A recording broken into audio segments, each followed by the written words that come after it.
all teachings, pointings, when it comes to this subject we're talking about, which isn't a subject, are contextual. The pointings or the words I use or the way I speak is something that really is only meant for the moment.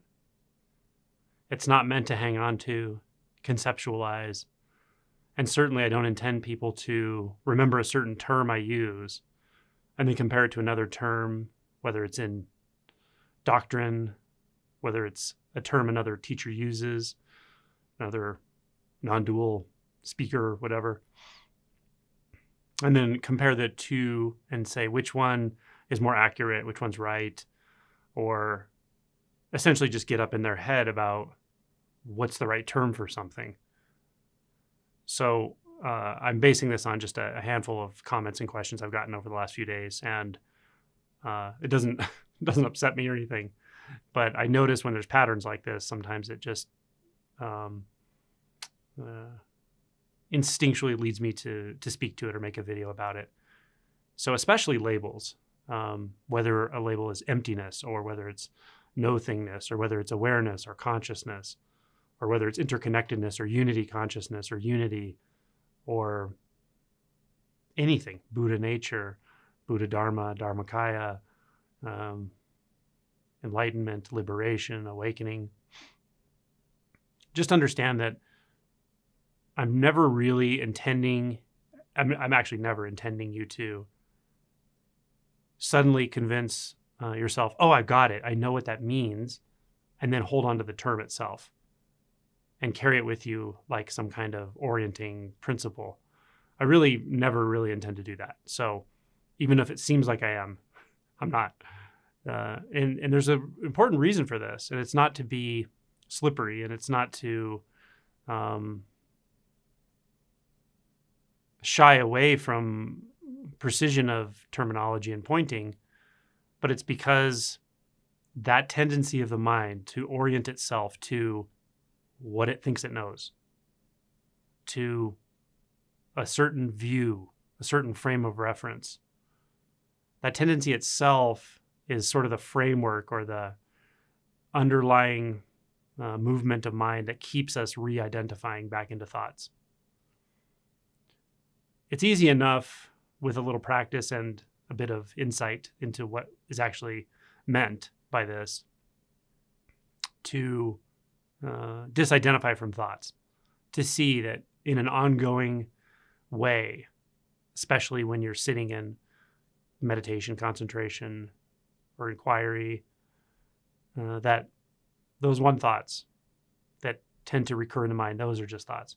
And then the background thought that says, oh, this is meditation, this is peaceful, that's also a thought.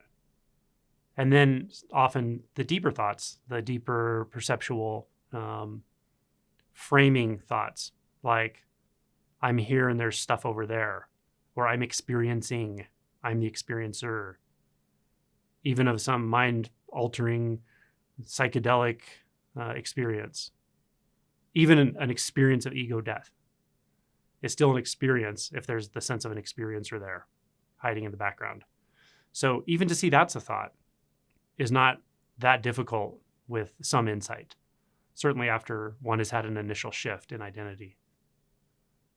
With all that said, those types of thoughts aren't necessarily what hold the identifying structure together, the identifying mechanism, the selfing mechanism.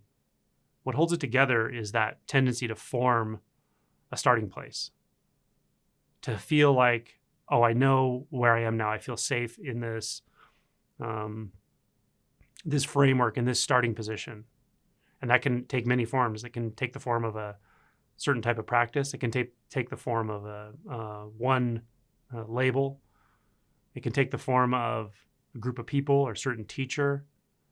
These are very subtle orientations, but that way that the mind tries to orient itself initially and then build on that framework a series of beliefs, that's what ultimately I'm undermining.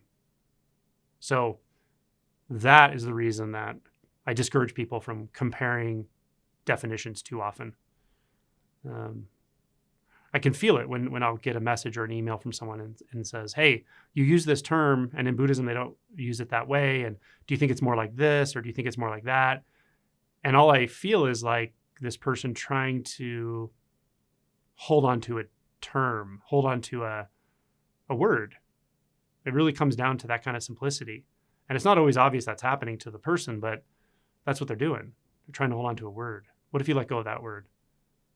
What if you let go of the word I said, and then you let go of the word that other person said, or you let go of the attachment to the doctrine that explains things a specific way? Because words are always pointers. I'm pointing to something that's not a thing. I'm pointing to a possibility. I'm pointing to a truth that's alive right now in your experience. But the words I use to point to that don't matter, really. What matters is the feel of it. And then there's a feel to relinquishing, everything, not just concepts, but that root, the life root, relinquishing that. And then what remains? We could say appearances remain, but why give it a label? So then we lean in. Very subtly, very gently, we lean in. We're not in the business anymore of disarming, letting go, releasing, because that happens automatically. It's built into this,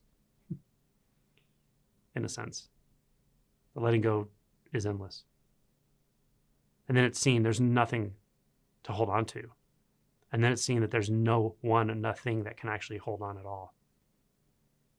Now you just lean into that indeterminacy. But you're not doing it with labels or mind at all. It's instinctual here. So that's where I'm always pointing.